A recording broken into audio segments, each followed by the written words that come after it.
Hey, what's up, guys? This is Walt. This is the Jets landing zone, and I am going to be your air traffic controller for Week 7 in the NFL for the New York Jets. And wow, that's there's not a lot. You know what? Let's start with the good stuff. Yankees in the World Series.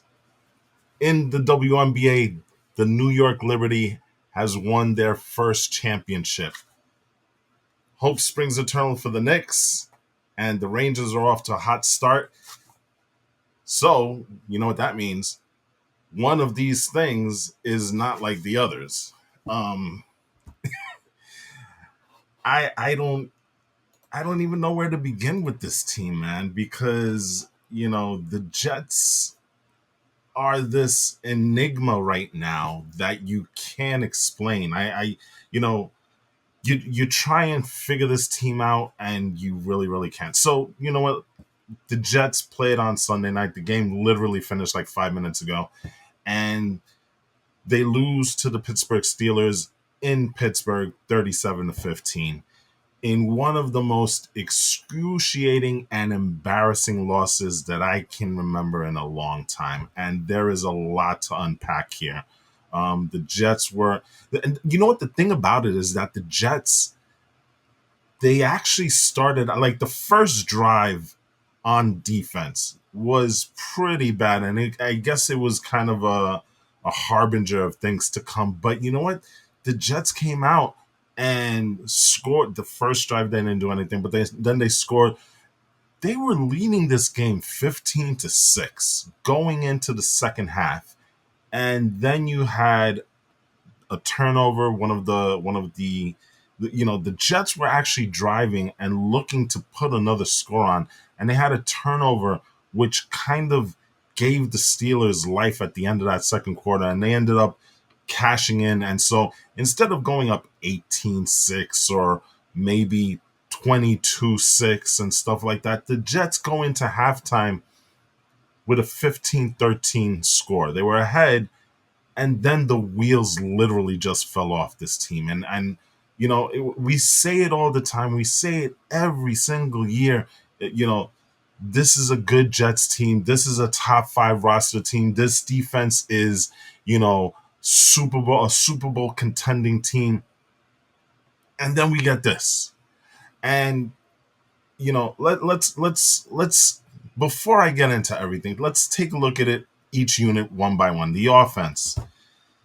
I don't know what's up with this offense. You look at this offense that has a quarterback, Aaron Rodgers, Brees Hall, Braylon Allen. Yes, he's a rookie yet, but there you can see that there's some talent there. And you go to the wide receivers. Literally, they just traded for Devontae Adams. You have a wide receiving core that consists of Devontae Adams, Garrett Williams, Garrett Wilson, I'm sorry, Mike Williams, Alan Lazard. You've got Tyler Conklin there, who's a pretty decent tight end, and you can't score more than 15 points. I mean, this is something that we didn't need to fire Salah. We could have kept Zach Wilson for all of this stuff.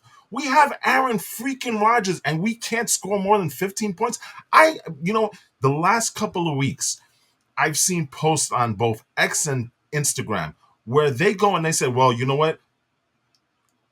The Jets this year have scored the exact same thing that they did last year, 93 points. And then the following week, they go and they say, well, you know what?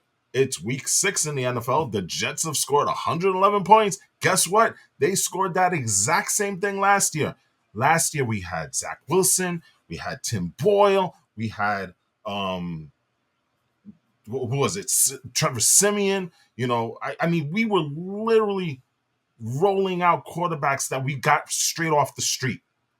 We've got Aaron freaking Rodgers in the building.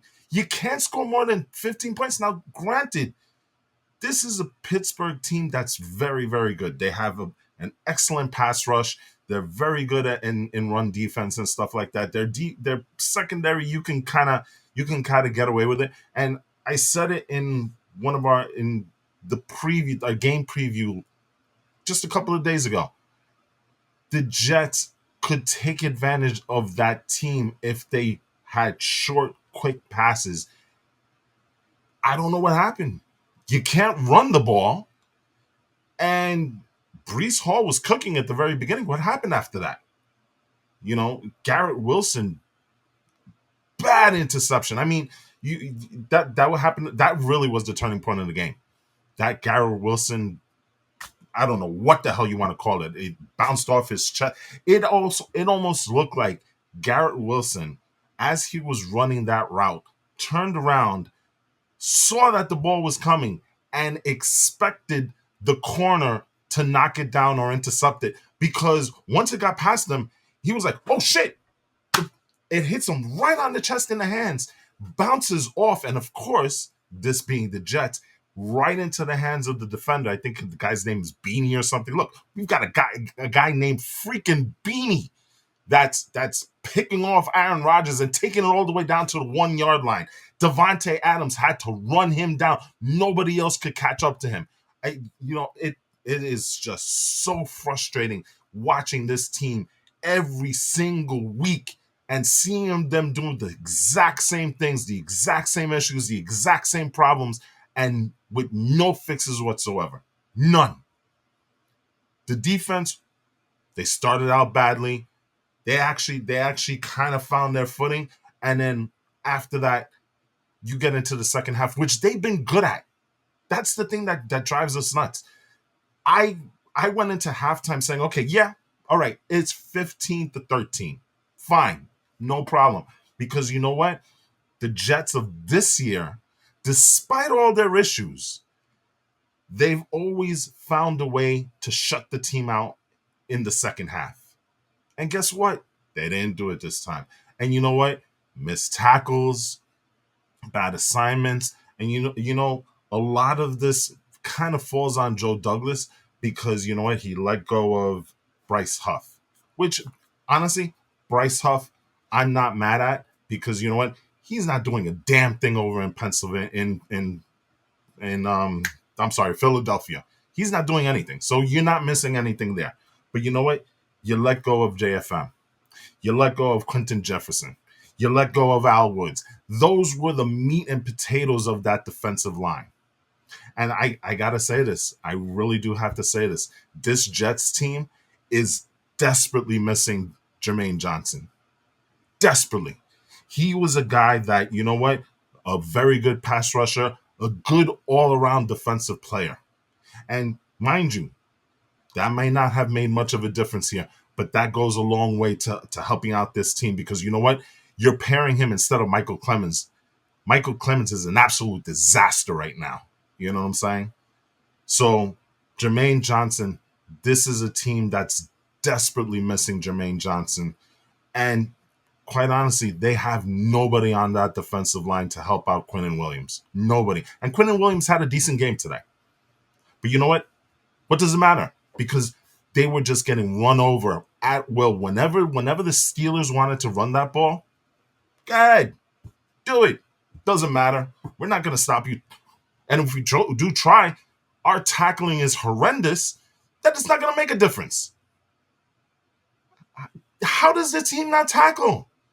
This team is a horrendous tackling team. Again, I'm not going to put it all on the defense because you know what? This team was missing DJ Reed, Michael Carter. They lost Tony Adams midway through the game. Chuck Clark is not there. He's going to be out for 4 weeks. Ashton Davis went out. They were literally picking guys from the stands and saying, hey, suit up because we need some secondary help. That's how bad it was. But you know what? Have some pride. You know what I'm saying? This team, nothing. And let's talk about special teams now. Special teams on this team is horrendous. And I don't understand why we're not holding this team accountable on that special teams. Greg Zuerlein, I'm sorry.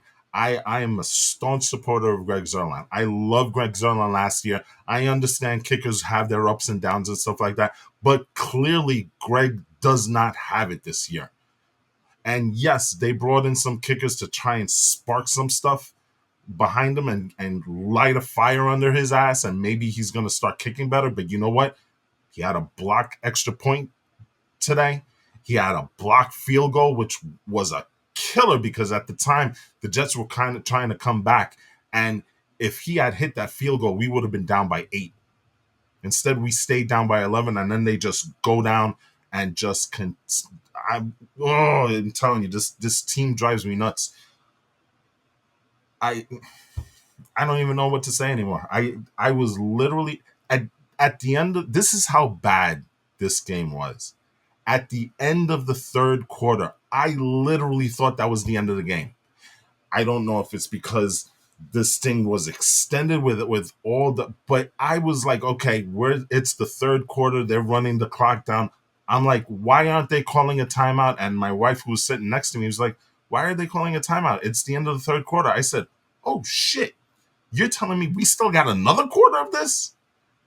I can't with this team. I really, really can't. And you know what? The optimist in me will say, okay, the Jets are 2-5, but they still have a slim chance of making the playoffs. But let me ask you this, and that's again mathematical. There's a chance that they possibly could make a run here and stuff like that. But again, Jet fans, I'm gonna ask you this, and please let me know in the comments and tell me that I'm wrong. But is there anything that leads you to believe that this team can go on a run? That this team could string together some wins here? That this team could actually look like a capable offense? Because right now they're not. Right now, you could bring back Salah. You can bring back Zach. Hell, you can even bring back Tim Boyle. And they can do the exact same thing that the Jets are doing right now. Really, they can. They're not scoring points. And it's bad, bad, bad drops, bad throws, unfortunate, untimely penalties. The thing about the Jets right now is that they are, how can I say this? All it takes is one thing to derail the entire team. That's what it feels like right now.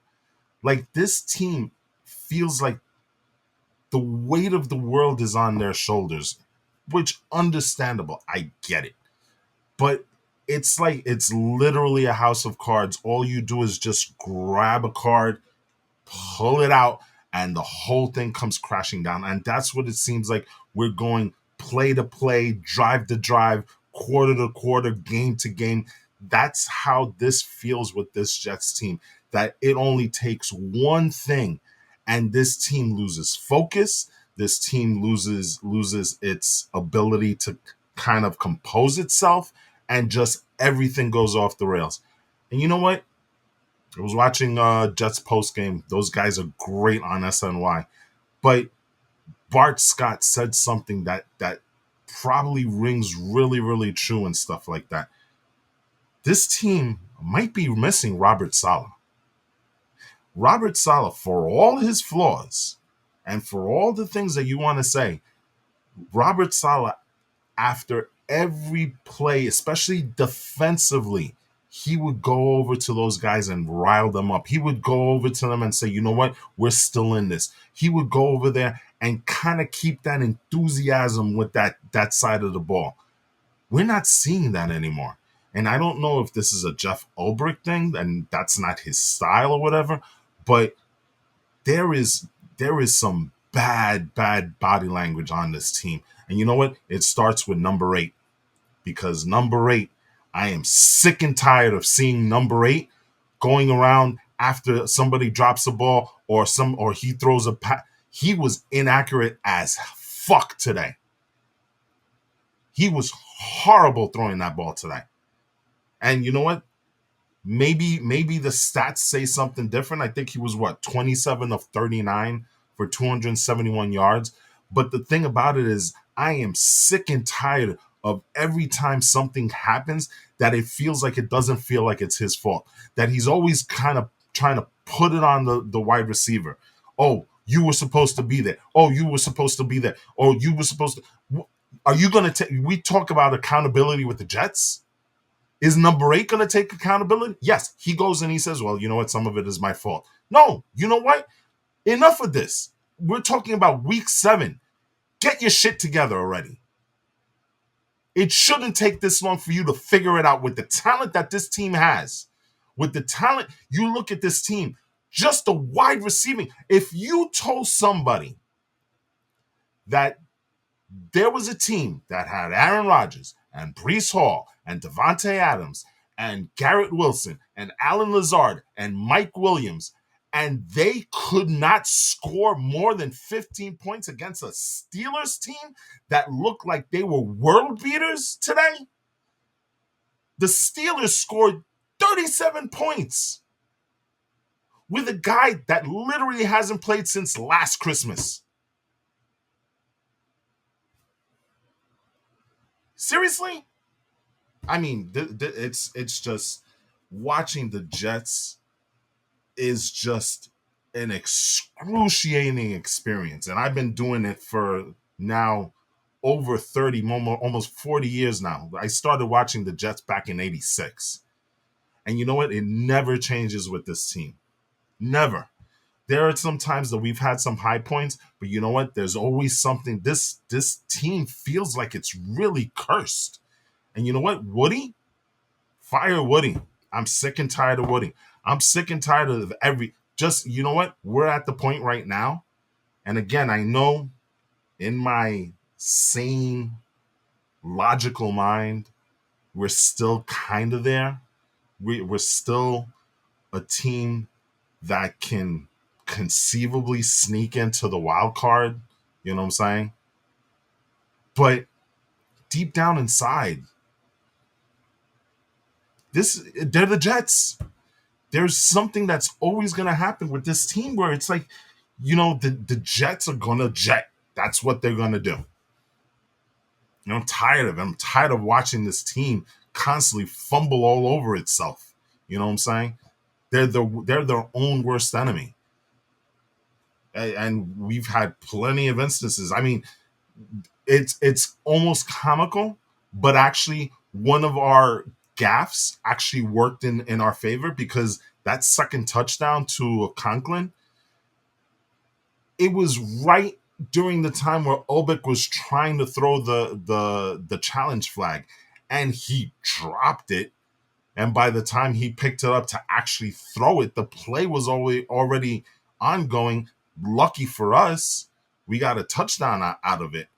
But again, how do you drop a challenge flag right before you're gonna run the play? I can't with this team. I really can't. I don't understand. And then 31 unanswered points to end the game. You made this team again with a Russell Wilson that has not played since December of last year. Think about that. An entire year. And you made him look like the next coming of Joe Montana. He was dropping bombs, and they had no answer for it. And I'm sorry, you know, this Jets defense, have some pride, do something. But I mean, and I get it, you know what I'm saying? After a while, the defense for the last 2 years, you know, they've been holding, they're the glue that holds this team together. They've been doing it for so long, and I get it. I really do get it. It gets tiring. It gets exhausting, always having to be that guy, that part of the team that always has to be perfect for this team to succeed. But it wasn't supposed to be this way this year. This year was the year that, you know what, Aaron Rodgers, we've said it last year, if we only had a capable quarterback, we didn't need anybody, we didn't need MVP Aaron Rodgers. We just needed really good Aaron Rodgers. We needed good Aaron Rodgers just to get us through, get the run game going. That was the formula. The run game, and then Aaron Rodgers, sprinkle him in here a little bit there, and then let him work his magic in the fourth quarter. That was supposed to be the plan. That plan is done. We can't do anything on the ground. And Aaron Rodgers today was probably, again, I say statistically, he was good. You know what I'm saying? You look at it and he was like, okay, 24 of 39. He hit what? 60% of his passes, somewhere around there. 271 yards. Yeah, again, he didn't hit 300. We're fixated on that number, but you know what? 271 yards, not a bad thing, right? A touchdown, but those two interceptions. And one of them, again, not his fault. That thing was Garrett Wilson right on the chest. But there is something about this team that feels so unprepared. And there's something about this team where it's like just one little thing just derails the entire game. And then it just snowballs and gets worse and worse. I'm tired. I'm exhausted watching this team. I really, really am. And I guess I'm a sucker for it because I've been doing this for almost 40 years, right? So, do it once, shame on you. Do it twice, shame on me, right? Do it 40 years worth, fucking shame on me for thinking that this team, after all of this stuff, has a chance of being good. And you know what? There is something to be said about, I think it's a Bill Parcells quote, where it says, you know what? Great players can't overcome bad coaching. And that's what this team is famous for. We haven't had a decent coach in like forever. I think you can go all the way back. Maybe Herm Edwards, if you want. He kind of brought us close to the Super Bowl. Rex Ryan, okay, whatever. I think the last real good coach we had was Bill Parcells, and that goes all the way back to the 90s. When are we ever going to get a good coach? We can't. We can bring in Davante Adams. I'm pretty sure next week they're going to say, hey, you know what? We're going to trade for Justin Jefferson. It's not going to make a fucking dent in what happens with this team, because you know what? This team just doesn't have the coaching to match the level of talent that they put on that field. And that's just the bottom line, because Stone Cold says so, or whatever. I don't know. Anyway, I'm done talking about this team right now. Let's look ahead at the next. And hey, misery loves company, right? Because the Jets are going to travel to Foxborough to play the 1-6 Patriots, and watch, they'll probably lose that game. Watch them let Drake May throw for like 350 yards and 3 touchdowns. That's where I'm at right now. That's how crazy this team has me right now. But that's what happens. So you know what? We can say, the Jets, another get right game. They go to 3-5. Hey, everything is wonderful in Florham Park. Joe Douglas is running around in tighty whities with Jeff Ulbrich, and they're giving each other flowers and patting themselves on the backs and saying, "Hey, great job for a 3-5 team if they beat the Patriots next week." That's a big if at this point, because right now this team, it doesn't seem like they could beat the Bad News Bears. And yes, I know the Bad News Bears are the baseball team. The Bad News Bears at this point will beat the New York Giants, the 2024 New York Giants, the way that they're playing right now. And that's a shame. Anyway, I think I'm done for today.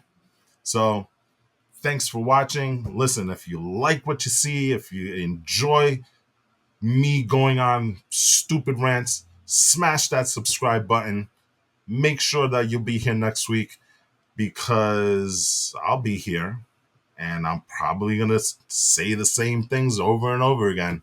But sucker for me for being a Jets fan for 40 some odd years and stuff. We'll do it again next week, guys. So until then, I don't know. Go Jets.